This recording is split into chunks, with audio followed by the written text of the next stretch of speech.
Excuse me.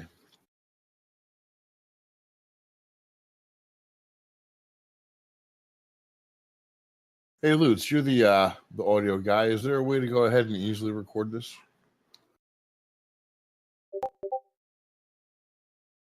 Yeah, Lutz is the audio man.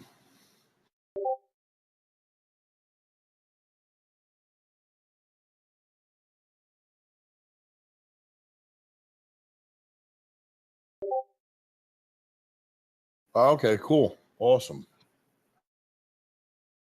Thanks a lot, Lutz. We appreciate it. I'm sure plenty of others appreciate it. So I was kind of getting into the meat of the matter, which is what everybody's wondering is when the hell's the beta coming out? And um, back to Ahmed and everything, it's we're shorthanded. That's the root of all this is that we're short manned right now. Ahmed's doing university stuff. He's working other jobs. He's got life stuff. Fark hasn't been around in a while. He's got some life stuff going on too. Just typical everyday stuff. No tragedies, thankfully. No emergencies or anything like that. It's just that you come to, I suppose, see people come and go in this. And there's some that just say, the hell with everything else, full steam ahead, and ignore the other stuff. And then there's the responsible kinds that will go ahead and divide their attention up. I'm myself part of the former crowd because I'll do whatever I can to sit here at my desk and pretty much get things done. But like I said, that's one person right now for some time, and that's so many hours in a day. And considering the fact that along the way we've had a ton of hurdles. I mean, just to give everybody some idea of where we were at, where we had planned to be and why we're not there. We had planned on taking the current base, the code base, and switching over to a more current dash base because we want to maintain that proof of stake and the masternode functionality, but we also want governance in there. So we were exploring some options with different bases, and Ahmed had started to prepare that. I had coded everything for new release on the old one and had plans to just go ahead and port it over. And with that came some challenges, which took time, which wasn't an issue. It's just some differences syntactically, and they've changed around some of the methods and functions and so forth. So it was a matter of just exploring, where things weren't linking up there, modifying the code and continuing. And then, of course, you've got the user interface. So, it's a matter of planning out how do you want the design. Ahmed's not a designer. I'm not. We have no funding. It's pretty much, left to us and to the good efforts of others. And we haven't really found that the good efforts are as plentiful as we could use, and we don't hold that against anybody, of course. Like we've never expected anybody to step up and step forward, but that just leaves us with the fact that we're working with what we've got. So I'm flat out like a deer in headlights when it comes to anything design wise. I second guess into the point where the shade of blue we're looking at has changed 50 times over, and I'll start back at the first one. So we started to port the code into that, and some issues happened with that. We found that it was failing in certain areas, and it was just quicker to find a new base rather than try to find all the issues and repair them. We moved on to that, and then there were some issues there. It was either an issue with the governance model with the dash base, and then we switched to the other dash release. They have different branches, and we played around with both.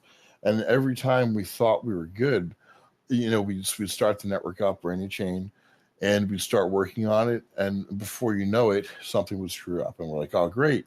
Now that's got to be fixed. And how much time is that going to take? And what it ultimately comes down to is that what I've done now is what I should have done a couple months back, which was basically go ahead and say the hell with it. I've got the old base working with the new features and the modifications to the network. It's a closed beta, so why not go ahead and just work with that? So we've started working with that. Ahmed got busy. Here I am alone. And at the same time, I got laid off from my job. So with all that considered, you've got a perfect storm of, where's the time? How do you spend it? And, so I took on a couple other projects, and each one was supposed to be about maybe 3 weeks each worth of work and something that could have been done in between coding. It didn't turn out that way.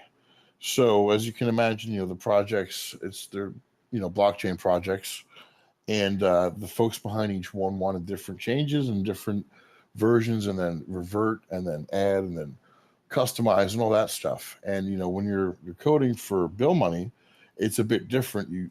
I cater to whomever is hiring me regardless, but it's even more stressful when you're doing it to make those ends meet.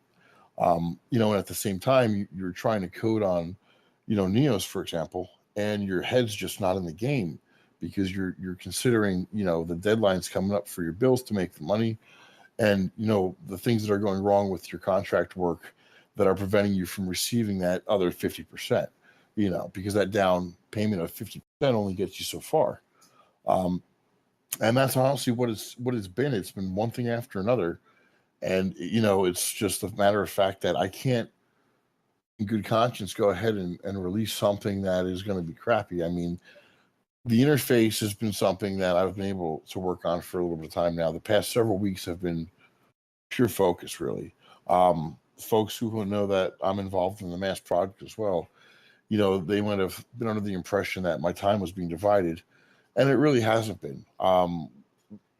Maybe month or so, month and a half ago, that project was pretty much on pause in light of trying to get some legal clarification from our lawyers. And that didn't require anything other than, you know, seeking out lawyers and discussions and so forth. So there was no coding that was pulling me away from NEOS at all there. And in that time I've been coding NEOS. That being said, we just issued refunds for mass. So for anybody who had that concern that, the time was divided, that should be pretty much out of your mind for a while. I mean, we are continuing with the project. It needs to be restructured. And that means right now there's no coding done until we have a structure to actually plan with. So right now, um, what I just finished working on was a few bugs, because in order to make this all free, some modifications to the network have to be made. And that is because just through how, coin control works, and also how the network works for security. And, when you have an open network like this where there's possibility to act without a fee, transaction or other, and zero value transactions, there's some customization that comes into play. And with that, for example, if you like to think of it in terms of you've got 3 points, A, B, and C, and you connect A and B expecting to reach C, but in between, now you've got A section 1, A section 2, because the transition between points wasn't necessarily complete or smooth or how it was supposed to be. So you have to make modifications, add some more stuff in there, and kind of push forward with, the idea being you try to put as much foresight as possible into where, those points are going to meet and end, and what's required to make that happen. And, just in between, you fill in the blanks. And, that's what I've been doing now. Is right now we have the functionality of the network working. Um, we have account creation as well as security for network spam in place. Um, the sites, I was just going ahead actually this morning testing to make sure that sites without a fee are able to be created. And then we have stats and accounting, logging. There's a lot of little moving parts that connect to each other to try to put this together. And after that, I've been working on the HTML template for the actual client itself. In between there, coding the actual client, the browser. And there's just so many moving parts. There really are, and I keep saying that because one, I'm exhausted, and two, it's just a valid enough point and such a huge factor in progress or lack thereof that I'm trying to really emphasize that. And at the end of the day, you can only get so much done in that time. And the question comes in, well, why don't you hire other developers? And the simple answer to that is two parts. Is one, you can't trust mainly most of the people that you come across, because that idea you have, they might be able to throw some money at it, hire a team of 10 developers, and then you go ahead and before you know it, your idea is out there and what you're working on is useless. Aside from that, The second point being that there are a lot of developers that aren't really developers. So you can have some guy coming in there and just pretty much throw a bunch of salt in your ice cream. You're hiring a chef to work on something that you think you can make. So I'm kind of protective of the code just in consideration of not having to go back and fix something. Plus, I don't want any hidden exploits in there, any bugs, backdoors, anything like that. There's a lot that I stand to lose here personally because my name's in there. Everybody knows that I've been involved here and kind of the front runner for this for some time now. And it's a pride thing. I want everybody to know that what we're releasing is trustworthy and that it's quality. So hiring other developers, I tried several months back, and I hired them off of a freelance site, and that was completely unrelated to crypto. I made sure that they were just straight C++ developers, and I just gave them a rundown of what was necessary, and I ended up spending a lot of money out of my paycheck that never got put to good use. So, I understand everybody's frustrations, and I think it's safe to say if you're in here for the most part, a lot of the names are recognized, and I know mostly everybody in here for some time even that your understanding of these shitty delays in plain English. But for those that might not be so understanding, I'm there with you. I typically work fast. I mean, over the past couple of years, the first couple of years, we were releasing updates and new features almost every week. And for me to completely change pace to go from that to, we're still not in beta stage. I mean, for me personally, it really bothers the shit out of me. So it's another topic is there are folks that aren't here right now or might be that are posting, look, where's the beta? Where's the beta? It's understandable you're expecting the beta. Some people want it for hypeable news and the market movement and so forth, or they just want to see what it looks like. But for the point being that it's a closed beta, those that are complaining that it's not on the site for download, for example, that it's not released to the public, it's not going to be. It's strictly going to be a closed group of people that have taken their time to directly ask me to participate. And that's for a good reason. I don't want to release that to just for anybody. And then they make a mess of it. And I want to have a quality group of testers there. So that's pretty much where we stand now. And I wouldn't imagine it would take longer than the end of the month. Well, actually, wait, what's today? Today is the 6th. If I can get everything pumped out, I wouldn't imagine it takes longer to the end of the month. But the problem with that is I've started, putting up timelines. There was a countdown. I'm horrible with timelines. And folks asked me for an ETA. And for a while there, I sat there and contemplated how long would this really take? Theoretically, if I tackled this one issue and moved on to the next afterwards, what kind of hurdles can we expect? And the reality of it is that you can't really anticipate every hurdle. And when you're a one-man show at the time, you're trying to factor all this into play, and there's nobody out there that can handle all this just themselves and foresee every possible outcome to the point where they can cover it and give a good projection. And I've missed every single damn timeline that's been on that countdown. That's why I got removed. I thought it would be best to be up front and straight and say, look, it's coming. I can't tell you when. And it's just, it really is the point that once we're live, regardless of what's already out there in terms of alternatives, we're still going to press forward. With the time that we've put into everything and over the time that we've released features and others have had similar features, we've always remained, busy and supportive and so forth. And that's just because we love what we do. And people will choose what option they want to use, and they can use both, but regardless if there's a first to market, like some of the options out there, we're not going to just throw in our tools and say, forget about it. Right now we're moving towards pretty much a wide open area where you can freely just post what you want and make some money. It's more of a charitable direction in the sense that, I want folks that are maybe not in a position where they can go out, grab a job, or they're financially not sound, or any reason that they would need an extra supplemental income source. That way they have a talent that they might be able to share with everybody, but also get paid for it. Folks that are restricted from voicing their fear of, repercussions either from one party or another, I want them to have a place to express that too. So, we're not going to be a censored network in the sense of, we're going to have one body of governors saying what's good and bad. It's a community, effort, so that the community will decide what's being shown and what's not. Um, and there are some projects out there similar in nature, but I think the way we're going to approach it and what we've got in place methodically is going to probably surpass what they're attempting to do, and with a more altruistic type of uh, um, mindset.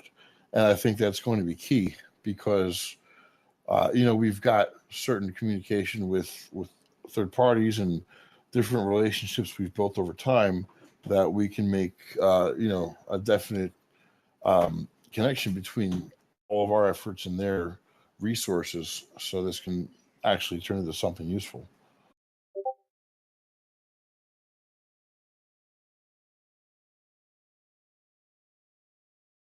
This is all CSS, and then you've got C++ and Qt in there.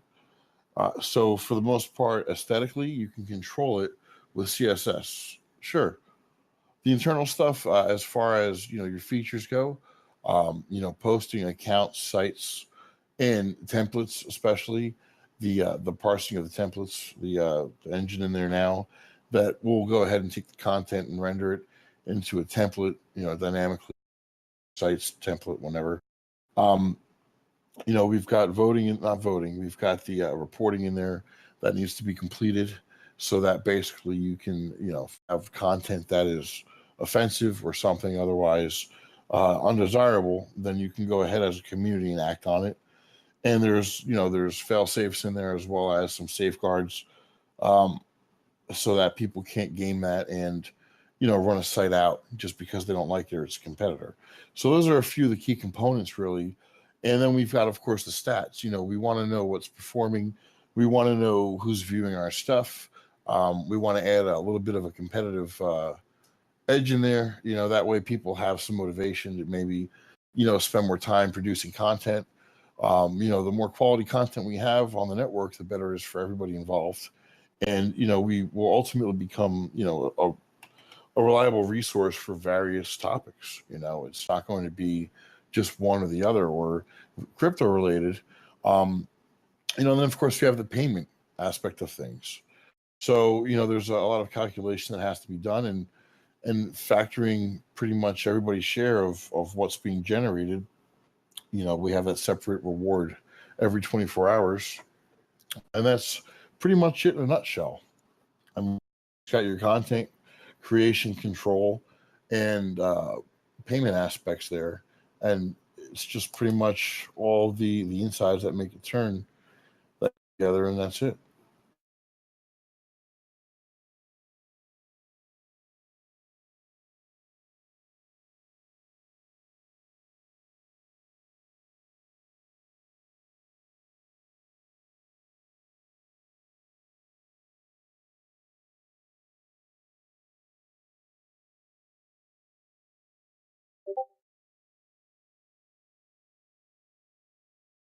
Honestly, the initial inspiration was reading about various reporters and community members. And by communities, I'm generalizing, different citizens of various states and countries being persecuted for telling the truth, letting people know what's going on. And it's a mixture of that with myself coming from a harder time in my life where financially it was incredibly difficult for me to live day to day, even though I had abilities that on paper were worth six figures. Um, and also knowing people personally in my life that, had a lot of talent otherwise that wasn't tech related, that, they didn't have an opportunity or I guess a venue to share it with, and at the same time be compensated for their abilities, rightfully. And you, if we can make this happen, it'll be great. I think because the inspiration being that if we can help somebody eat one day, that's above all the best reward. If they're able to go ahead and express perhaps their analyzation of something, or perhaps if they're a writer, they're an author, they're somebody who can offer advice, for example, anything to that nature, and then they can get paid for it. I think that's great, and that's the inspiration, is to provide some free speech for folks, and to also provide a means to make their own means if they need it. If you've got a coffee shop with free Wi-Fi and an old laptop that you traded to somebody for something, and you've got a mind full of knowledge, but you can't find a job for one reason or another, you know.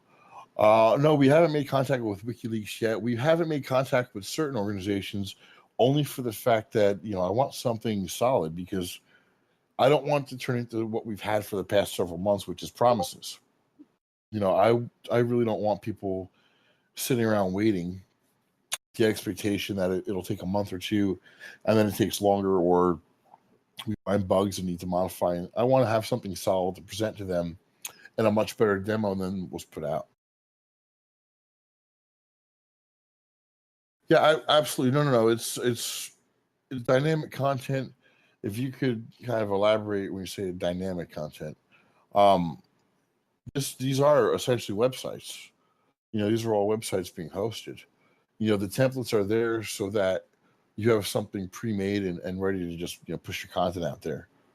But if you can kind of go into detail about that, I can probably field it. But you could set up a domain, for example, and say xyz.com and take you to this website.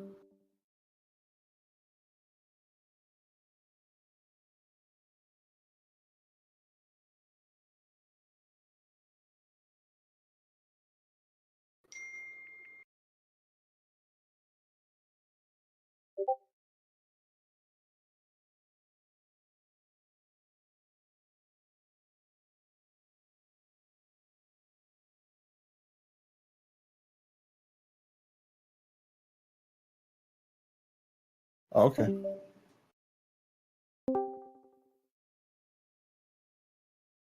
Yeah, we're starting out with what we've pretty much got there as far as the templates and the content. But there's no, I'm here. I'm being quiet. If I see somebody typing, I just kind of shut up and let them post their question. That way I can get everybody answered. Because I don't know how many more are coming and how much time people have. But yeah, I'm here. So yeah, we're just starting there. I want people to actually, break this if they can, try to break it. And that's what the test is for, and see where they want things changed, added, and stuff like that. And then as we release it to the public, um, they can definitely come in there, developers, and if they want to contribute, they're more than welcome. And then we'll see where we can go from there. But the opportunity is there to just build this up into something great. A matter of time and seeing what things unfold. So we'll start out with a solid foundation and then build upon it.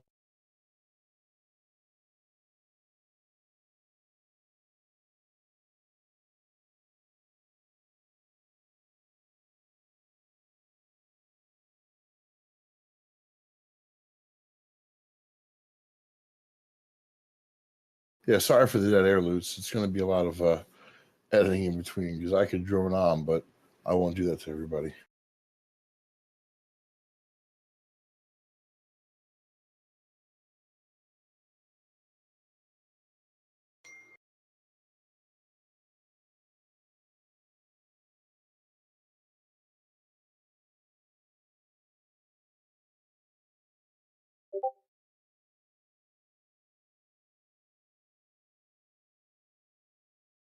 Oh yeah, absolutely. I mean, really, what we've got pretty much, market wise, you've got several different options out there now.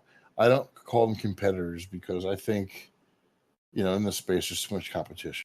Competition is for the profit minded, And obviously, there's folks here that are in it for the profit, which is not anything bad. It's just that I think if we work together versus against, we'll be a lot more productive. So I'm trying to just produce something we can make huge and make it useful for the purposes I've already outlined, and nothing more really. The market value and profit is a byproduct of the hard work put into it, and it actually being usable and something that's worthy of turning into an everyday name. Of course, then we've got various aspects of marketing. Like now we have to consider the name, and basically we've got a lot of questions of rebranding, because we've got a Neo that came up, and we've got the pharmaceutical company NEOS, which caused a huge panic in buying. And with Leo, Diddy, was that directed at me? Lutz, I'm not completely familiar with them in depth. I couldn't compare it. It's all stemmed from Red, as you know. Some folks aren't familiar with that, but this came from a lot of the ideas from an older project we were working on. So, it's pretty much okay. Here's what we want to do and how we want to do it, and we'll start coding. So it's pretty much not really something I've done in terms of researching what they're doing. I know a lot of folks are using um, similar approaches for content, but I think they're using a third layer like IPFS, as well as allowing binary content. So I think that might have been one of the biggest differences between us and others. Is they're allowing binary content, photos and images, photos and so forth. And there are some setbacks with that and considerations that are I've gone over in the past, just for the fact that you've got something permanent, and you wouldn't want something necessarily obscene, um, indestructible. There's a reason for moderation. It's just a matter of the approach to moderation needs work, not the other way around, where the content either should or shouldn't be there. Um, As far as with Leo, no, it was definitely Leo. I had spoken with him via Telegram voice because, quite frankly, I mean, there's some people involved here that are longtime supporters, and they had some concerns, and I'll make my time for everybody. It's just a matter of more or less, if you've got some time and I've got some time, we'll sit down and chop it up. And it was pretty much, I had shown him what I was working on in terms of the interface, which is strictly HTML. Um, and I had also asked somebody in IRC for their opinion, and just pretty much a thumbs up or down if it was the right direction to go in for the initial screen that opens up when he wants to click about it. And I explained to Leo one on one, because at that time it was only him that was really expressing some concerns, to the level he was, and I guess the outcome was it's easy about it and type it. So that's kind of where the idea for this came into play, where I thought maybe if I put it on a more global scale, it'd be easier for everybody at the same time, rather than trying to go one-on-one with everybody. But everything we've discussed so far, I've brought up or mentioned, was pretty much the gist of our conversation. He had the same questions everybody here more or less had, and I just kind of wanted to set his mind at ease and show him, and just feel him out and see what's going on. I can't put more time into the day than I already am. I'm literally spending every bleeding minute here and trying my hardest to get it done. And it's just, when you have bugs, sometimes you have to sit there and debug every damn function call. If you get a seg fault and you backtrace it, it might give you some idea of where the issue lies. But ultimately, it's pretty much a hint, and you have to take that hint. And when you have something as intricate as what this has turned into, the code, it's all these pieces that connect individual roadblocks, because it's just certain things that impact others, and when they break, it's not the most fun thing to to diagnose. The last bug we had with the code took me 3 days to find. That's how big the haystack was and how, invisible that needle was. So just to give anybody an idea. Whereas if you had several developers working on it, you could have shared that, I guess, that discovery and then worked on the fix together or assigned that fix to somebody, so. Honestly, House, I've gone complete tunnel vision with the code. I've pretty much sliced my time into two things, and that is responding and supporting to folks and coding. The white paper is something I wouldn't rush because there's nothing worse than a white paper that doesn't read well. It just turns people off, and it doesn't really relay the best, I guess, face of the project or idea maybe. And I don't want to half-ass it. I don't want to rush through it just to have it up there. The same thing with the website. I don't want to just throw WordPress on there and get a custom theme. And all these things play on my mind while I'm coding too, and it sucks. Because the website's got to be in order. It's got to have everything that I want it. That will be the most informative and useful. And we have different aspects of it. We've got the market aspect for the investors, and we've got the technical aspect of it. So that doesn't fall under coding. If we're including the website as far as coding, then no. If we're including the website as design and so forth, it's completely separate from the client, then that's about it. The site. I know folks have said in the Slack they were going to work on some third-party sites to produce ones, which also is another shitty point. Is I contacted MPrep from Bitcoin Talk, and there's no way to delete a thread that isn't pretty much unseen. So he didn't offer up to delete it for me. And we've got a few threads out there that are a bit misleading and confusing. So it's difficult other than doing what we've already done, which is lock the thread and point everybody to the new one. The third-party site, a new supporter or new user has, shown up in Slack and offered up their services there. So it's going to be nice to see what comes of that. As far as the website goes, that's something I had spoken with somebody else in Slack about. They said they were a designer, and then when it came down to it, they needed help at the front end of it. They were more, I guess, back end or vice versa. I forget which it was. And you guys, I don't know if anybody's ever hired a web designer before. In my experience over the past, 24 years or whatever it is here, it's pretty much difficult to get a web designer that is on point and reliable, and actually, doesn't just chop up a ThemeForest template and call it their own. So you end up having to go through it and pretty much make sure they're not using, ancient versions of jQuery or vulnerable code or injected code, anything there that could be malicious, so it turns into a job you end up paying for and doing yourself in a sense anyway. And then you've got the folks on the other end of the spectrum that will require something like a CMS, like WordPress or Joomla or anything like that. And I mean, for me, coming from the background that I have, that you're familiar with the overhead of WordPress, the inherent security issues there that WordPress likes to stick in there and forget about until it's too late. Things like that. Exactly. You've got functionality, and then you've got pretty much, your security aspect, which is security and functionality as much as they go hand in hand. Folks that typically design one or the other don't have a grip on the opposite.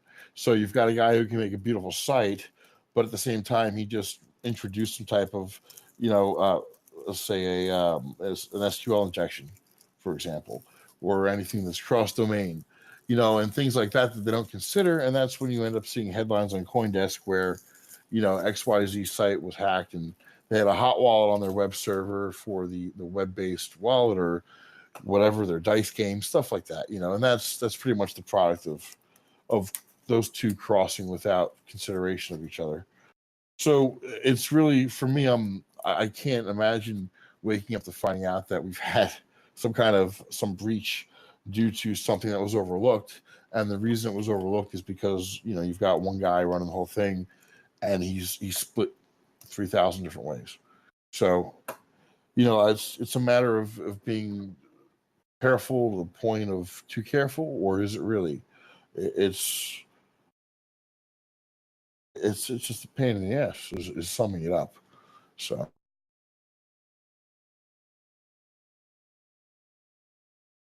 granted, it's a beta client. I don't want to release something that's crappy where problematic. No, House, it's definitely not. It really isn't. Oh, wow, Luce, that brings back memories. Yeah, that's exactly it, House. I mean, when it comes down to it, when we do have public code, I mean, I've got friends and so forth that will scrutinize every function, and for that fact. So that's a benefit that we have. And at the same time, we've got folks that will volunteer their services in other areas to kind of refine anything that's out there, and the potential for the growth is definitely there. There are some rather large holders. I mean, and compared to the amount circulating, it's significant. I mean, and that's why I take this as seriously as I do, is I know personally several folks with easily a couple $100,000 invested. And that, of course, it fluctuates based on their entry point, of course. But even so, I don't care about that. They've got their resources on the line, and the other aspect of it is people are relying on me to actually put something out there that's quality, so it's my pride. And, yeah, we all did, believe me. I mean, we had 35 master nodes that were running at one point, which, over the course of time for various costs of web hosting and crap, read bills, it was sold at like 6,000, 7,000 Satoshis, and that's a good chunk of coin right now, which would have propelled us forward, incredibly. I mean, it is what it is. We didn't foresee the market heading in the direction it did, but at the same time, those funds were used for their purpose. So it's not something you can look back and say, I wish I hadn't, because if we hadn't, we might not be at this point right now talking. So, there's going to be plenty of points of regret in crypto. We all know that.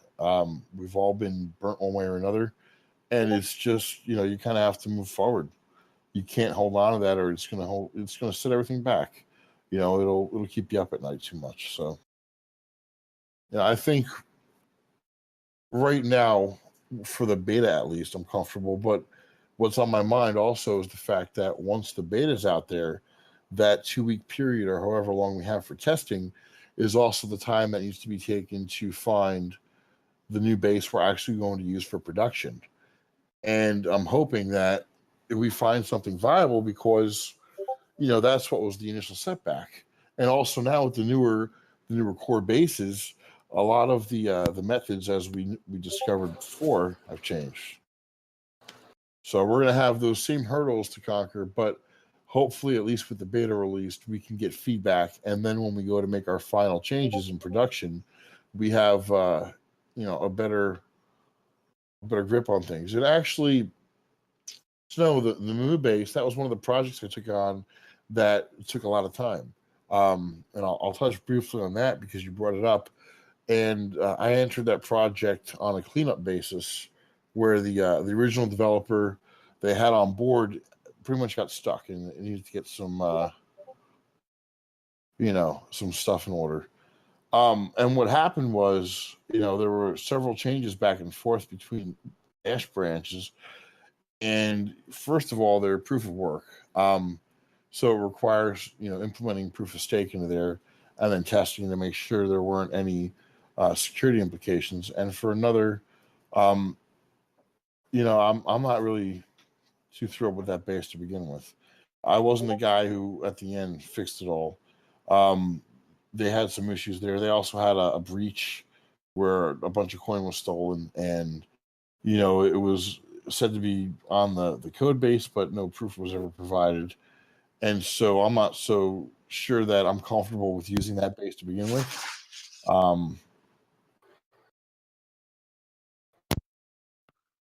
So that's pretty much it with Moo. That's why I'm not using Moo. Anything that's proof of work right now would require time to throw on proof of stake.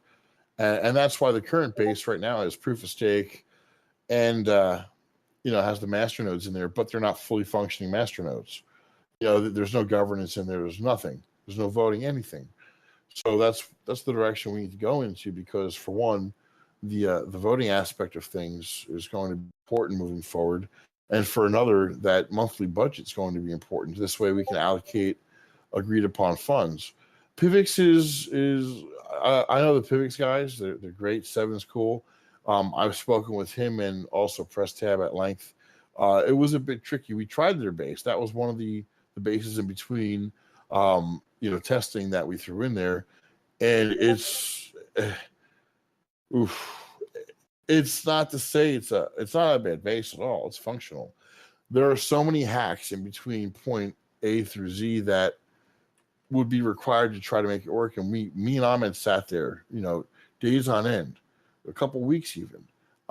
We spoke with their guys, Press Tab and everything, and oh yeah, definitely. In front of me, and AJ, he's, I'm not trying to leave you out there, brother. I'm just trying to, illustrate the point that, these other bases, if you start out with something that doesn't work and you hack it to make it work, and not hack in a bad sense, but you have to make a shitload of changes, and you're not privy to those changes, and it would take more time going through that haystack to figure out what's what. I directly contacted those guys and they helped as much as they could, but I understand personally that when you make 1,000 changes in code from the point you started to the point you're at currently, you might not remember everything. So then it's just another hunt to figure out what's going on. And when your chain won't start or master nodes won't be recognized and payouts aren't working, and you're sitting there for a week on it trying to figure out where that issue is. I mean, we're more than capable guys here involved. It's a matter of you're nobody's all knowing, and when you've got a bunch of changes in something, it's kind of like, you go to work on a car and some guy just put in, a Honda engine with a Ford body, and you're not aware of that. So you go ordering Ford parts for replacement and trying to check things out, and you're not sure why it's not adding up for you. And then it comes to find out that along the way, you had to make all these modifications. It's a matter of trying to balance time. And that's what's been going on. And that's the bulk of the setbacks too. Like I said, we've gone through a lot of bases and testing. And, if you take a week on something and it's still not clicking, it's time to go ahead and find something else, or else you could end up in that loop. And especially when, time's of the essence, when you're promising folks that it's going to be a certain delivery date and you're not making those dates over and over again, you start to react quicker than not. And when you see these issues pop up, you try to weigh out the time versus or the risk versus reward, and the risk being the time factor. How much time is it going to take? If we can't resolve this, the outcome is we're delayed another week, and we've wasted more time. Yeah, especially considering the fact that masternodes and proof of stake weren't introduced until transfer coin, and that's AJ's coin, but before him, somebody else had jumped in the mix there, and they had put it together, and pretty much for the sole purpose of a masternode with proof of stake mixed in, it worked out. But for basically all intents and purposes of having a dash type of masternode with that functionality, it's not complete. So you have other bases that come in and make their modifications, and even Dash itself. If you ever clone Dash, it's easy to start up. It's proof of work, pretty much. Yeah, exactly, AJ. So these things happen. There's no set rules to coding, So if you have to modify some variables or make some allowances that pass tests that would otherwise fail in the effort of security, but later on, as the network's already established, go back and re-enable those checks or practice protections, that's fine. But if you're coming into a base that you're unfamiliar with and you take some time to look through it, then it takes time to look at what's going on there and understand the whys and the where, and it's not always clear. So you're sitting there modifying everything you think you need to, And then what you end up with is a network that either won't start or, keep moving. And we don't want a stuck chain, and we don't want insecure staking, anything like that. And there's plenty of cases where, staking coins have had their vulnerabilities in the past, the same as proof of work. But when you're taking something and implementing proof of stake into it, there's different implementations. Of course, you've got the pure coin stuff and the base stuff, which is pretty much the de facto. And then you've got some of the newer stuff that comes out. And, when it comes down to the newer stuff, you have to really look into who produced. And the problem with that is that anybody with a wallet can go ahead and hire somebody else that they have no clue what they're doing. As far as the project manager has no idea what the developer they've hired is doing, and you end up with this munge of stuff that's seemingly working on the outside, but then lo and behold, you've got some interested parties that discover vulnerabilities later on, or it breaks later on. And so you can't just go and pick out the newest project that promises masternodes with proof of stake implemented, because you don't know necessarily who implemented it and if they did the right job. So it's all a matter of time. And if I had several other developers capable that are looking into it, I mean, I reference stuff with AJ all the time, and I'm lucky for that I have him as a friend there and also a colleague, because, like I said in the beginning, there aren't many people you can trust in this space.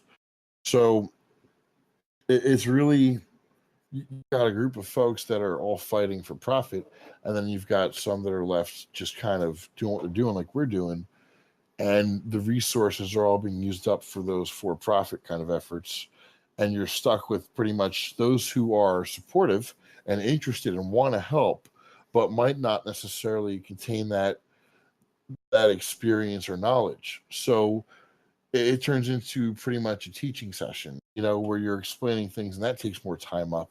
And if you all notice, the whole thing here, the theme is time.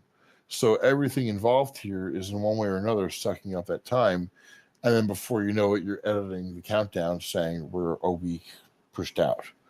So it's difficult. I mean, we have witnessed something go from a movement of freedom and opportunity for improvement, in our lives, to something that's turned into assistance for those we kind of formed against, or the reason we formed was to have an alternative to those we're now forming alliances with, and turning into monopolies and these giant conglomerates of profit and stuff. And when you're trying to wade through a sea filled with, profit seekers versus those that are in it for a cause or whatever, it's difficult to find people that'll put that much time into something where they don't see, I guess, any type of financial benefit for themselves or anything that's worthwhile. Because in all reality, think about it. If you can spend a week, analyzing other projects and divvying up your available coin to invest and then make that flip, why are you going to dedicate your resources to one project instead? Because we all need to get by and we all want to have nice things and things like that, So it's not something that's, I guess, frowned upon. It's just that's human nature. So I think really, if I can find folks that were, I suppose, like-minded and had the time and weren't already involved in a project, which is difficult to have those things all come together, then we could potentially speed things up. But I've spoken at length with Ahmed recently, and he's just swamped with other life stuff. We all have families and lives and stuff like that need attention. I just happen to be somebody that puts the code kind of in front of that stuff, whether or not that's a fault or I guess, an advantage, that's yet to be seen.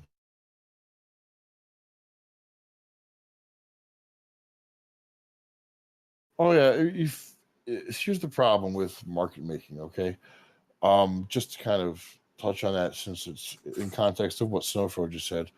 Yeah, it's not talking about hyping up the price. It's really you have to put effort into a quality product, and the reward of that will come, whether in the form of finance or otherwise.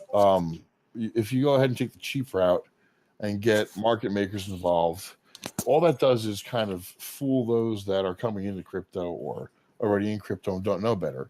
And then the end result is you have resentment and ultimately the fail of the project, because now you're not trustworthy, and now it's not really seen for what it really is. It's more or less, oh, well, there goes another one, pump and dump, we're done. And you lose that audience. Whereas you put in the hard work and the resources into it, and you gain an audience, and it's a quality audience like we have. I mean, honestly, I've seen many communities over the years, and I'm not bullshitting when I say this is probably one of the strongest, where it's not a profit-minded type of devotion. There are plenty of people here, of course, that are they want the profit, and they've made it too. It's just a matter of the fact they're still here, how little or how much they hold. It's a real testament to, I suppose, just that there are still some people out there that believe in this stuff, and also see where we can go with it for improvement, and not in the form of fattening our wallets. So, it's really going to be a question of when can we get the beta tested, and for the only purpose being that we can hammer out the bugs and kind of move forward. How quick after that can we make those changes and implement those features and whatever it is? What takes priority over another in terms of a feature? Because time is, of course, calculated under the fact.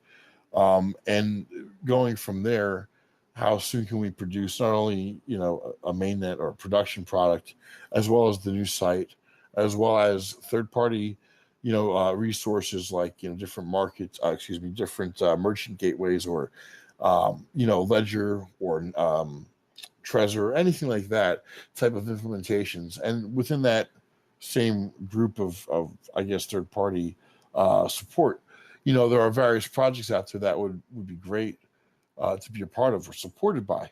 So all these things come into play, and it's just, at the end of the day, it's how long and how fast can one guy work. And the only thing I can do is pretty much offer up what I've offered from the beginning, which is pretty much my undying attention and devotion. That's not going away. I'll still be here. If we had 4 people in here, I'd still be here. And for some, that might be good enough, and for others, it's not. And I don't fault them for it. Crypto, like I said, has turned into pretty much cash grab for most of it. And like I said, money's not a horrible thing. Finances or any other form of, I guess, tangible item to go ahead and barter with, it's all part of living. So those that leave because the pace isn't quick enough or they're not making enough, that's fine. But I'll still be here coding, whatever the market reads. And you have to understand something too. We're not the best project out there by any means. There's tons of great projects out there that serve their purpose, have strong teams, have funding, have plenty of stuff going for them. It's just a matter of, we'll be here, they might be here too. And we're not trying to form any type of, competition with them. So, we're not expecting folks to stay around. We're not expecting them to throw money at it, and in turn, we're just going to do the best that we can with, no obligation other than the ones that we set forth for ourselves, for our community, which is to support everybody and make sure the network runs. So the network runs, we've had some code modifications along the way to the current code to make sure that some bumps in the road were cleared up, and that happened. So we've got a sound network. We just don't have the product we want out there. And believe me, it's killing me the more delays that take time than anybody else. I want it out there. I've spent a year, for the most part, designing and coding what is to be released. And it's a strike to my pride, my ego, really, what it comes down to have had a delay for several months here. And for one reason or another, it played a huge role, those delays in releasing this product.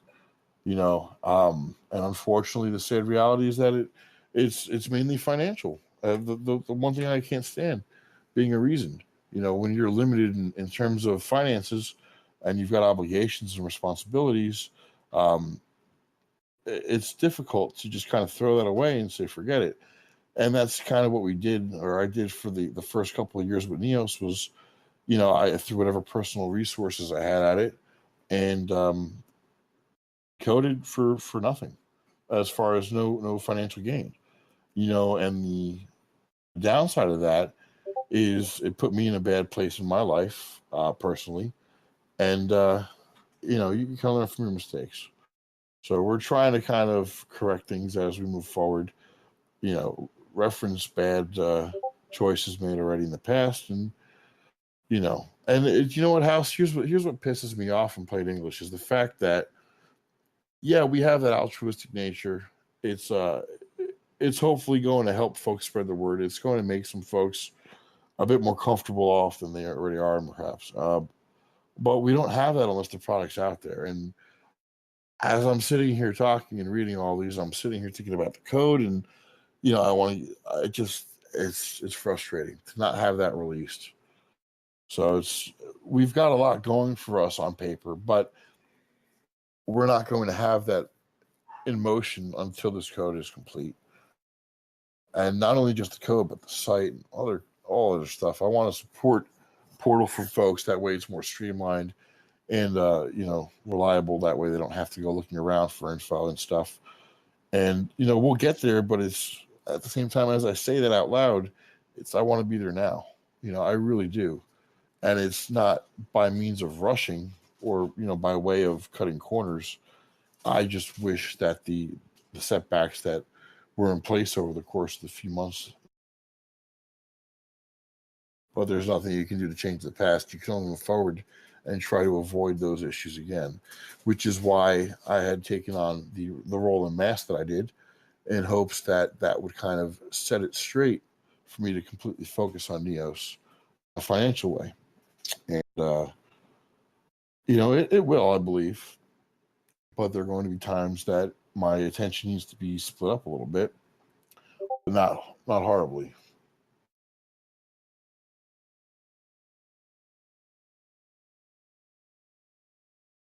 Oh, house completely. And that's the attitude that keeps me sane from you and other folks involved here, and it's just that not everybody sees it that way. So 1 minute you're loved, the next minute you're pretty much told to end yourself. You get these hate messages, and you just kind of have to grin and bear it. And it's so difficult because you want to please everybody, but it's not really that possible to. And I just I wish it was already released.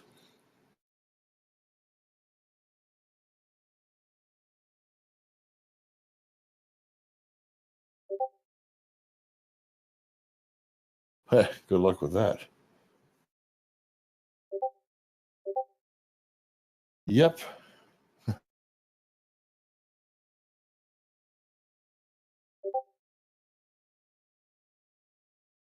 Oh, Twitter. You know what? With Twitter, I try to address the valid questions, but at times it's pretty transparent when you've got duplicate accounts.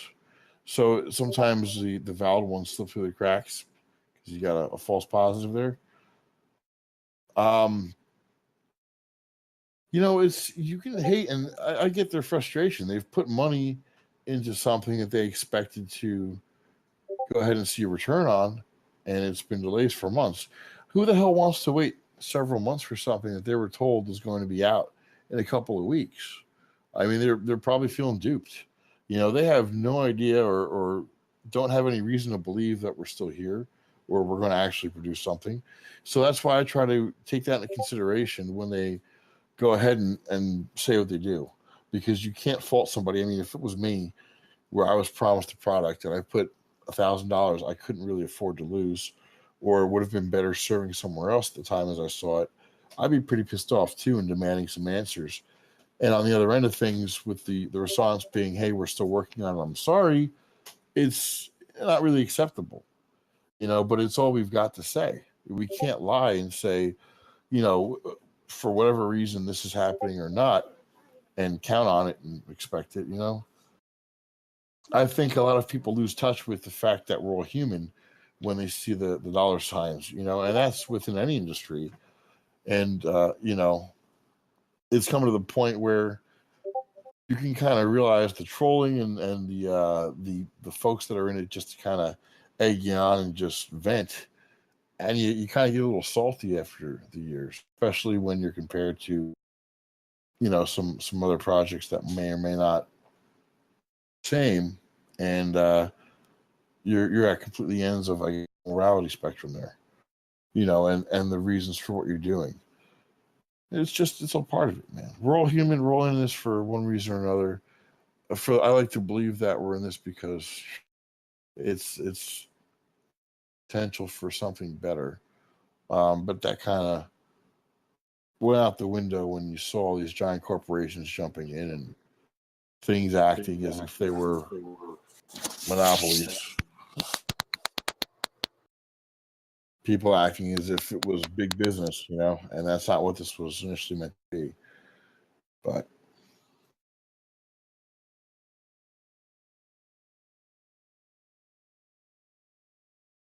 not that it's necessarily a bad thing either. I mean, this has provided opportunity for many that were perhaps in not such a good position financially, and it's opened up job opportunities for those. You've got plenty of out of work programmers, plenty of out of work developers that are, either C++, PHP, JavaScript, whatever.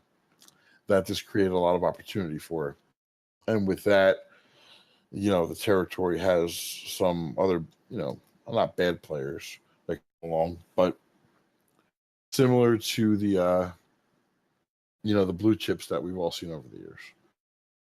It's not such a grassroots effort or something that we can count on it to make that change without involving giant corporations anymore. They see the benefit in what we have here, and they got their hooks in, and that was the end of it. So, I mean, at the end of the day, if anything, I would consider it a success if it helps some folks out, one way or another. We don't have to be, we'll never be Ethereum. So that's one brilliant mind right there and a huge team. But we'll be us, and that's all we've been since the start, and I'm happy with that, because we tend to attract some really good people, and I think that combined with these final hurdles, once we finally get there, that we'll have a really strong presence and accomplish what we've set out to do. And not to make it one-sided, but my vision for this to actually come to fruition and do what I intended to do. So, and nocturnality, I don't say never in a negative way. I'm a firm believer in never say never, but at the same time, we're not trying to be Ethereum, trying to be NEOS, and we're trying to do what we can in other areas. So I'm fine with that.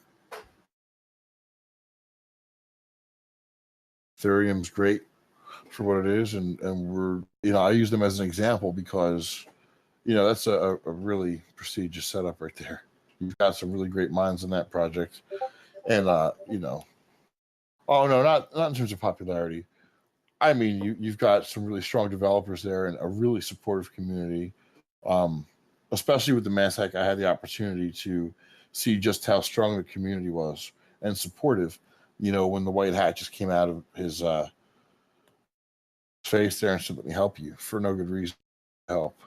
And that's really great, and that's why I think there's still hope, because there's people out there that are acting without the motive or ulterior motive that they're going to benefit somehow financially. I mean, in summation, I think once we just get this out there, we'll be good. I could go ahead and release screenshots now, but if you want to see an ugly interface with a chopped up, I've got the client itself all worked out for the most part. We're just working on controls. What was in the demo will not be the same as what's released. Aesthetics, format and so forth. We're trying to work on that. So I'm confident, but at the same time, I'm frustrated. It's just not moving fast enough. trying to change every day when I wake up at 5 and go to bed at 3. So it's difficult. It's difficult to sit back and swallow that pill, is what I mean. It's rough just watching every 24 hours. Before you know it, it's a week gone by, and then 2 weeks. You're not where you want to be. Oh, I agree with that. Sure. That's what I've been.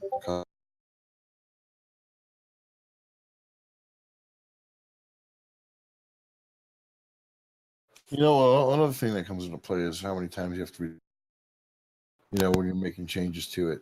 So you get a chain moving is, not hard at all, but it takes a little bit of time. So you restart it a few times within a month. You've got a few days of mining and then letting the inputs mature so that staking can take over and move the chain. And if something screws up, you go back and start it over. Yeah, we're actually, the reason we're hosting text just for now, and that's not to say we won't have binary options later. It's I want to find the best possible option for binary in the event that we need to wipe an image. And I mean, my only reason for that is I couldn't give a shit less about people posting images that somebody might get, pissed off about. But obscenity, the child porn in plain English.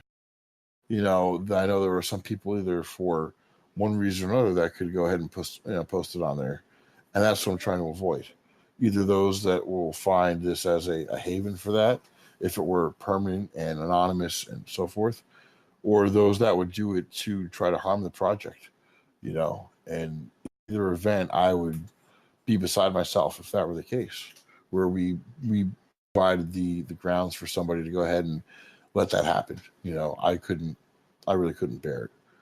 So we're sitting here with two conflicting ideas, which is one being, immutability and the fact that we've got this permanent ledger, and then we've got some conflict of basically what should be permanent. Do we want that? And some folks, just by the true nature of free speech, will say allow them to do whatever they want. But it's not truly free speech if you moderate it and so forth. But I don't think I've come across one person yet that's disagreed with me as far as the reasons for not wanting binary on there.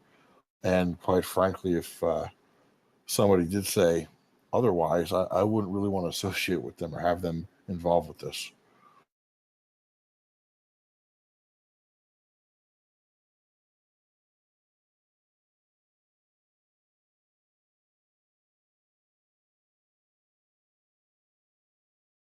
Well, House, what we have in place now, starting the code, was a report system. So basically, it's incentivized.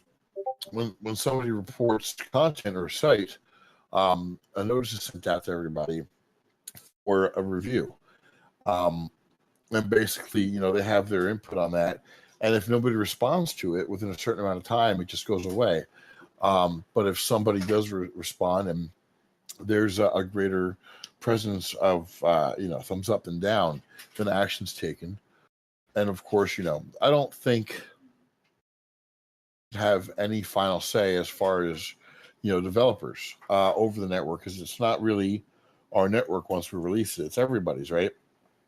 So for us to sit there on some sort of throne and try to dictate the final result, I think completely contradicts, the purpose behind all this and the tech we're working with, amongst other things.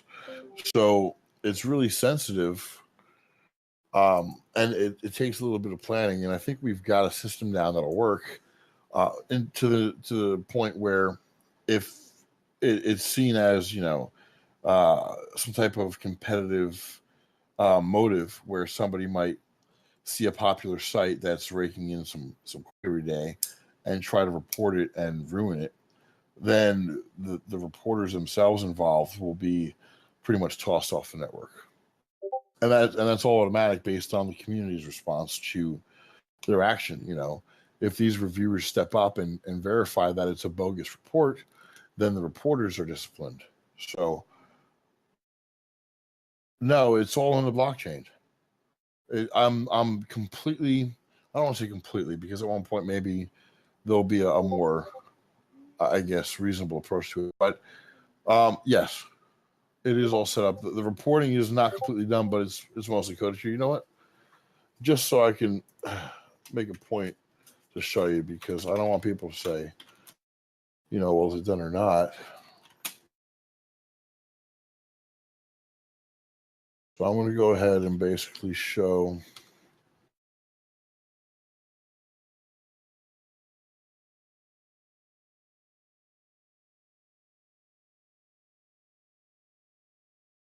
Bear with me, folks. One second.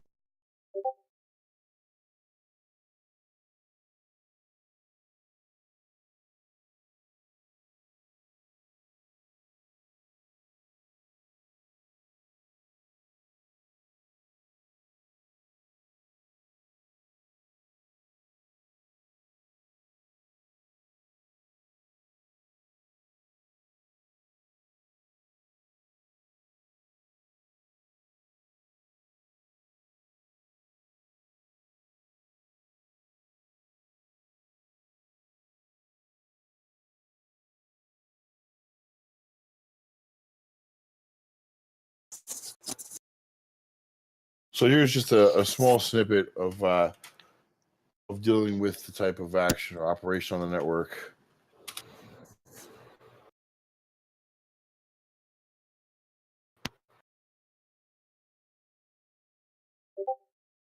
So that's part of the top of the function. I'm just not going to post all the code. There's a bunch of debugging in here that doesn't really have the nicest language in it.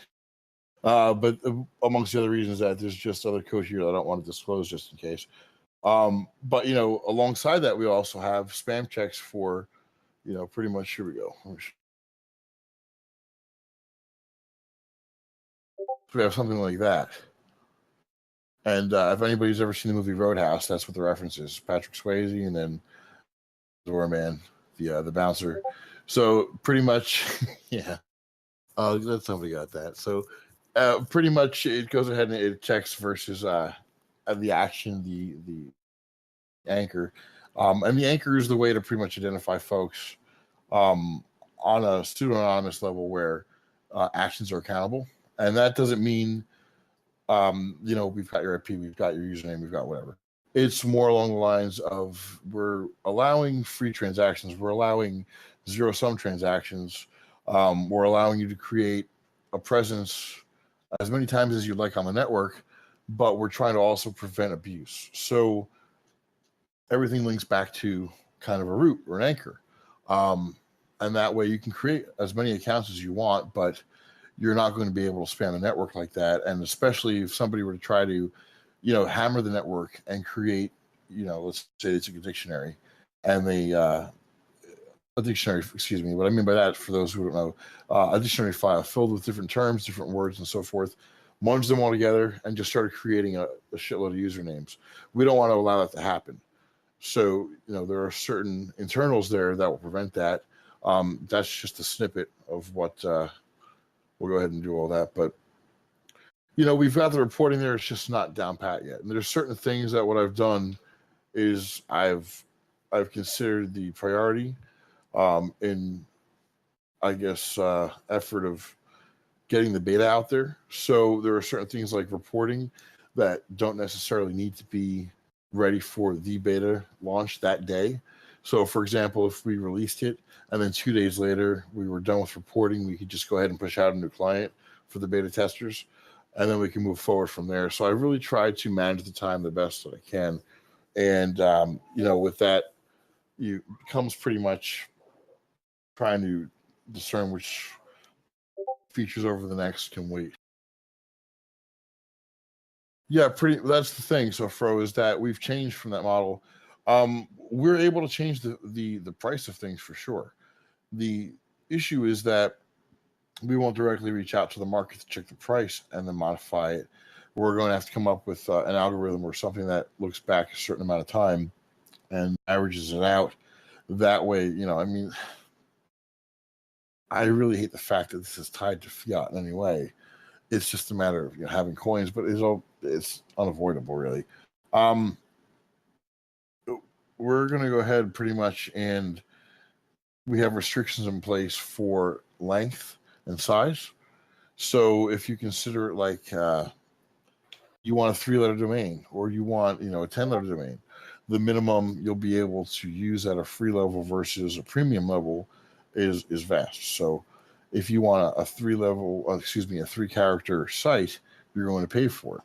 If you're going with the free one, you're going to have a minimum of, let's say, 10 characters.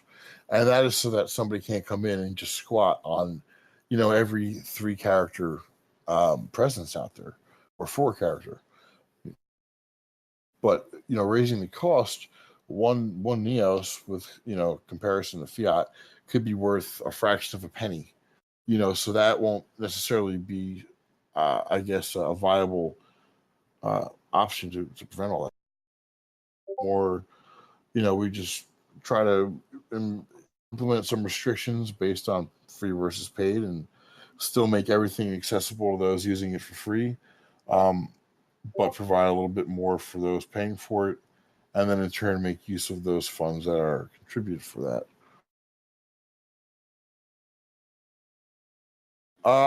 Yeah, I mean, well, yes and no. We have some options there where we could go ahead and change it, or we could really, it could be put to a vote, it could be put to anything. And I mean, if it comes down to it, one might be worth 10 cents today, and tomorrow it could be worth $1. You never know how the market's going to move. So that's why I like remaining things at a coin level or crypto level.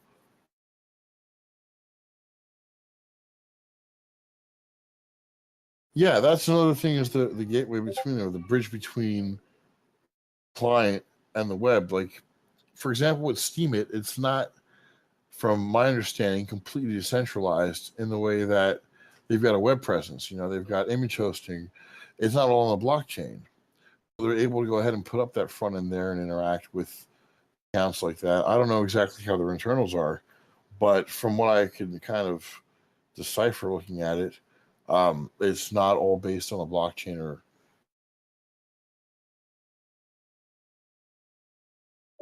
using the blockchain maybe for point. Yeah, MadeSafe has a client too. MadeSafe was trying to make a version of the web too. I think their vision was a little bit different, but I think they're another sleeping giant, undervalued for a bit. And I don't mean market wise, but I think it's just been passed up in light of some others. But they also have their faults too. You've got some issues that have happened away. That could be what's holding them back. But that's, again, an example of alternatives out there. There's also Akasha. There's also Steemit. There's also, what was the other one? The one from, what's his face? Charles from Ryan X Charles from Reddit. Yours, I think the name of it, how far they've come along at all. But there are plenty of options out there developing, and as we speak, somebody's probably getting ready to announce that their version. So that's why I don't even bother thinking of it as a competition either. You got to put your best foot forward and work on what you're working on. Don't concern yourself with what's out there, because that's them. I think if we can go ahead and nail down this client, and then do something like Ethereum does, where they've got that web interaction to that, maybe we could have a browser plugin that interact, something like that.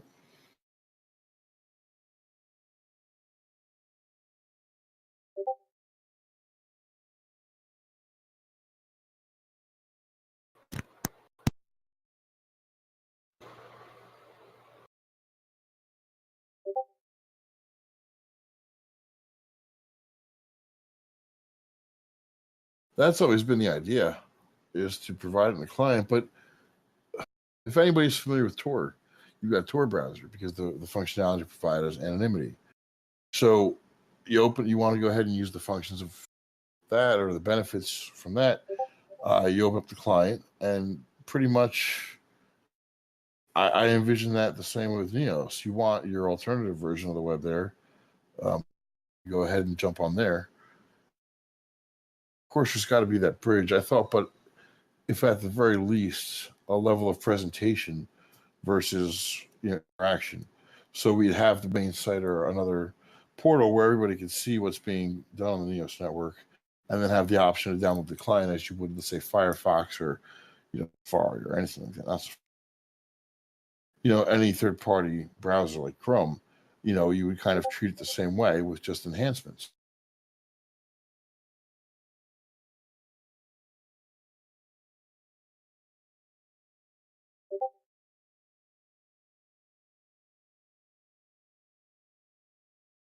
Loot's hard drive space providing feature. What do you mean, Loot's space for?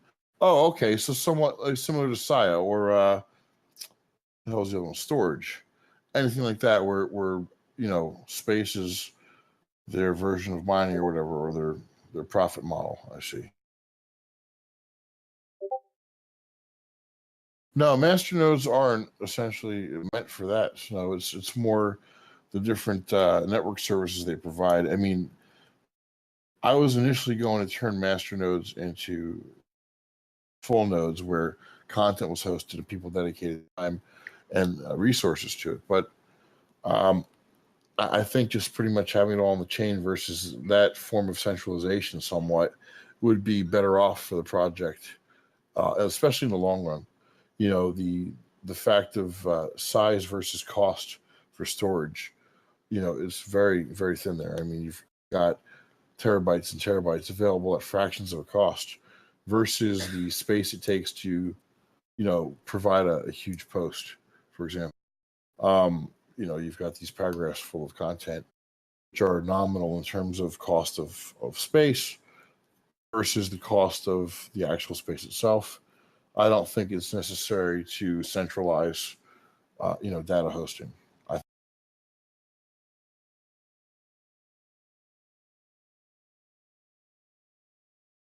Don't get me wrong, master nodes are in a form centralization. The aspect of master nodes, the functionality that they provide, and so forth. Of course, it's all appreciated on many levels, especially for the market aspect. And don't be fooled. That's pretty much the reason they're out there, is for markets. You've got this one, I guess, option to pull off circulating supply and dedicate it, and in return you get rewarded as part of it, and it helps everybody else. As traders go. Yeah, I think in some parts of the world, maybe bandwidth is an issue. Um, Network security? No, there is no security provided by masternodes. They provide some features. That's it. The stakers provide the network security. By the strength in numbers as far as staking wallets is what counts. The masternodes aren't moving the chain. You've got certain transactions that go through them. You've got your coin shuffling and so forth. But when it comes down to it, you're relying on the staking wallets, same as you would rely on hash for proof of work network. That's it's pretty much a sales pitch, a sales gimmick. They are useful, don't get me wrong, but I think you could decentralize those functions as well. I think that was just pretty much the accepted solution because of profitability there. Well, this is a great idea. We'll use it. And, nobody's looked to provide all those functions throughout the network in an alternative manner.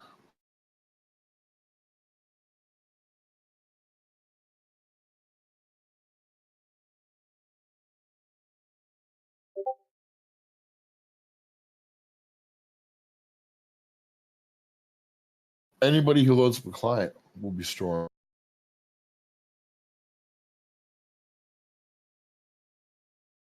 up with the network. Anything that's come prior to, if you kind of sync with the network and catch up with blocks.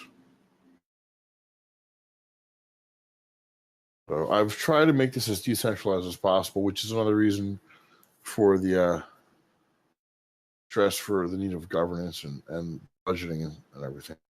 You know, the initial idea was to tax certain transactions and certain operations, but you know, I don't really like that at all. I know plenty of others express their hate for it too. So I kind of move in the direction the community puts it in. You know, I try to make everybody as happy as possible without sacrificing for another group of people. That way, everybody's kind of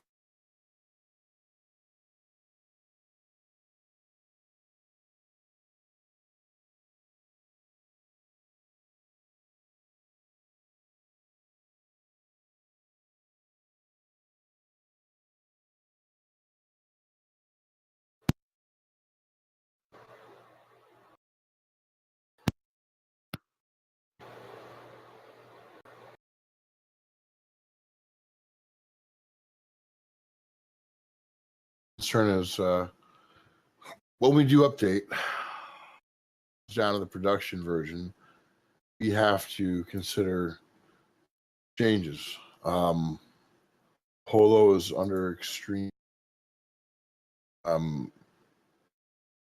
stress support wise. I don't know if anybody else has noticed it, and it's kind of a big deal that we have to make sure we can reach out to them and sync up so that this is as smooth as possible.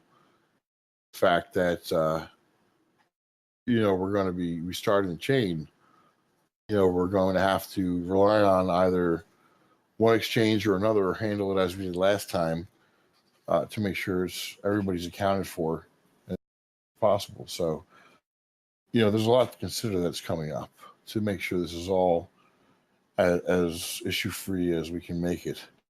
And I think that's a very it's a weak point, but a very strong concern of mine is being able to Baytrex, they're always responsive. Blue Trade is a little delayed, but Polo, like I said, they're having a share of support overload, and I don't know how long it's going to be before they can work with us to halt trading, shut down deposits, and kind of move to the new chain client. So, I mean, that's something else that we know is going to happen. I've already inquired over there at Polo about it. But it could be a setback when the time comes.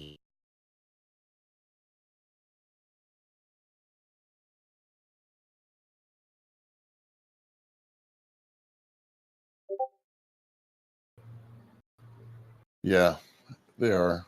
I mean, Polo's been around for several years. That kind of rapid and crazy growth, face the same issues that I do, that I've mentioned already, with finding trustworthy, reliable people to join the team and handle all the issues you need them to handle. It's not that you can just take any general help desk employee and throw them into the mix. Knowledgeable and crypto. Trustworthy for I'm referring to Polo as far as there's support issues right now where they're kind of behind, backlogged, and when it comes time for us to release, how quick it, and I'm not so sure. But in the sense of, for NEOS, yeah, trustworthy coders. One, that they're not going to just take code and fork it while you're working on it and throw it up in an ICO and grab every dollar they can from people, or people that actually know what they're doing. And that's why I said, you weren't here earlier. I had hired somebody who was strictly C++ and had no idea what crypto was, out of the Ukraine. And contrary to popular belief, his rate was, and he was very good. It's just that the code he produced, I ended up not using any of it. The vision changed. But that's kind of the level of expectation you have to have that what you buy is not necessarily what you're going to use. And at the same time, that's the route you have to take is going with somebody that's not familiar with crypto. Once they're familiar and they're aware of the opportunity to kind of cut and run with the idea, which isn't everybody, but it's a real threat. You have to be very guarded about it.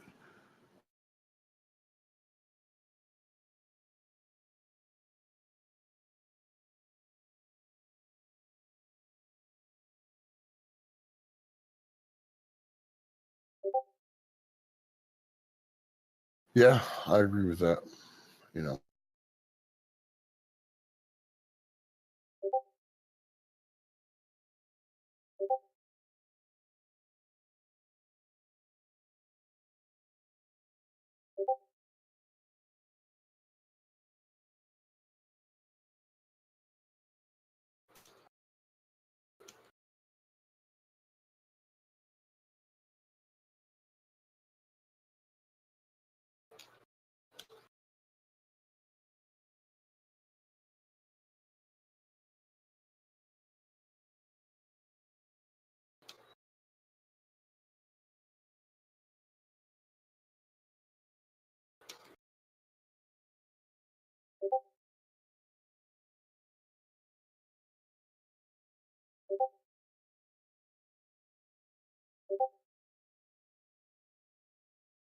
oh yes, no problem at all, man. I mean, you're in that group of people I trust.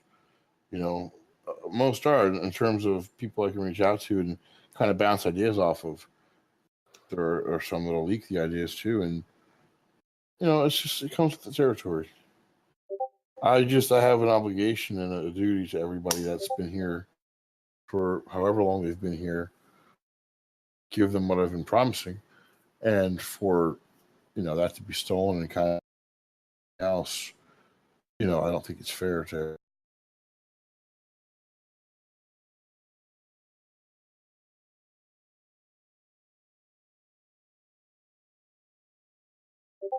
It is hard to believe. Thanks a lot, Nocturnality. It's my pleasure. I would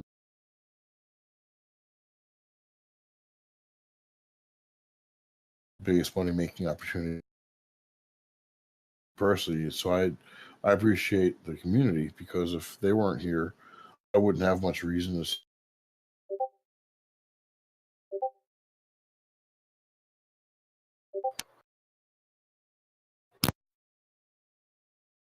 And it is unfortunately hard to believe that many aren't here for the financial aspect of it, but it's not like I said something earlier that I fault people for.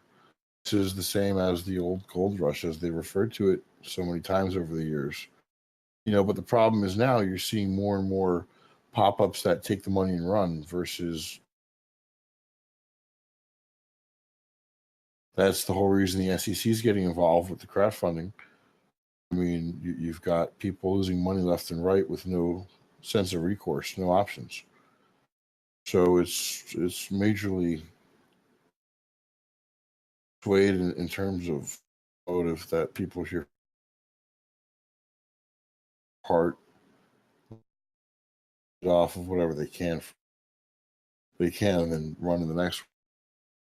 But then again, that's another reason this community is so valuable is that you've got that difference of mentality for the most part with and just all over being humane.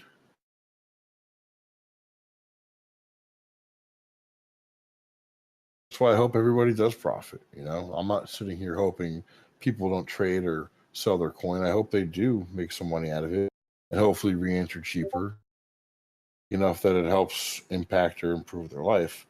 So it's not held against anybody if they sell a bunch off at one point or another. That's what it's there for. It's there for whatever you want to be. So there's no one purpose or another, either to hold it and try to support the network or everybody else at the market, or to sell it and support yourself. So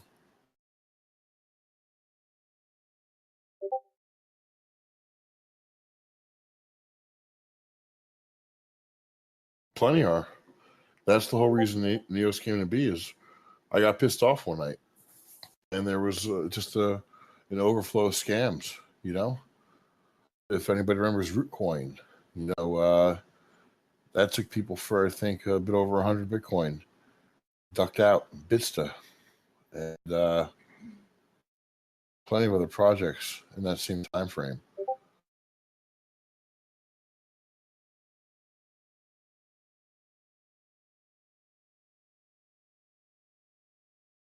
Yeah, I mean, I'm pretty happy for the folks that bought in, and they could have afforded to buy in when it was around 6,000-7,000, you know, and they were able to see 300,000 nearly. I mean, come on, that's ridiculous game, you know. But it's also the product of folks that held on to it either in confidence that the network would have these features or have a future, or they just saw the market moving that way or thought so. Yeah, it's countless. If you look at the most recent report from China that they're looking into certain crowdfunding operations or companies, you'll notice that you've probably never heard of any of them. The reason for that is pretty much that they're not on the forefront of actually trying to provide something. They're just forming, and then you know they get wind of it, and it seems like Ponzi's or otherwise a scam and stuff, and there you have it. Now you're getting investigated. But it's a domino effect, as we can see. You know, the U.S. started, and then we've got China, then we've got Russia, you know, even Singapore, which was seen as, I guess, a crypto-friendly country. You know, everybody's starting to impose these different rules and regulations, or trying to. And that's the product of our own actions. I don't mean us directly. I mean just as a whole, everybody jumping into this. It's on large part to blame the scammers that jump into this and still left to pretty much deal with the rubble after the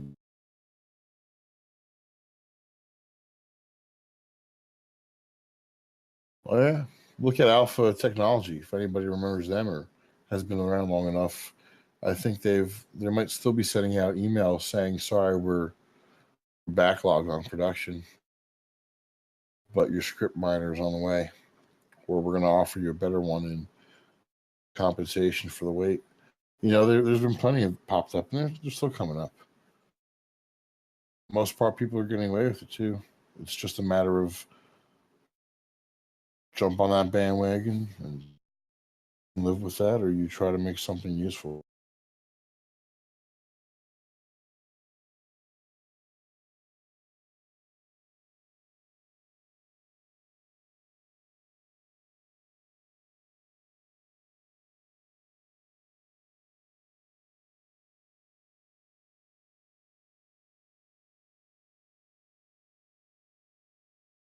But yeah, I think if nobody has anything else to ask or anything like that, you know, I just assume get back to coding here.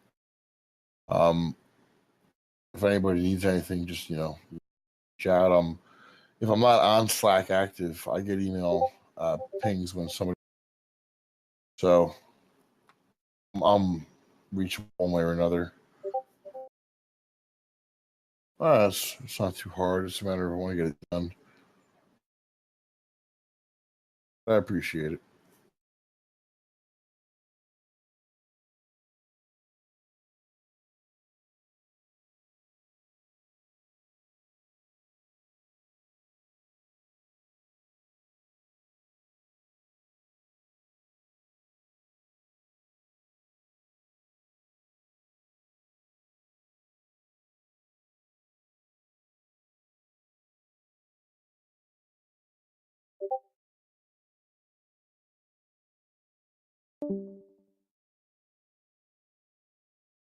Sure, I'd be more than happy. Whenever you guys want to, just go ahead and shoot the shit. Just feel free to reach out. You know, even if it's just one or two people. You know, luckily we've got a pretty nice sized audience tonight. Just that way, we can get information out there. But you know, it doesn't matter how many or how little there are. We'll still be here.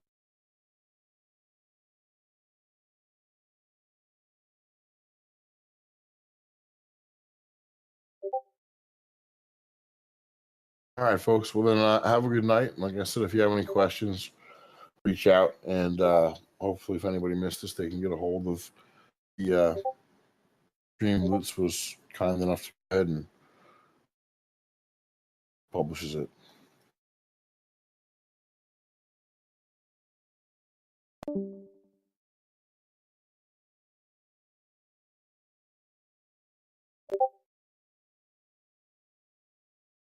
Thanks a lot, House. I appreciate that. Forward to it. Thanks a lot.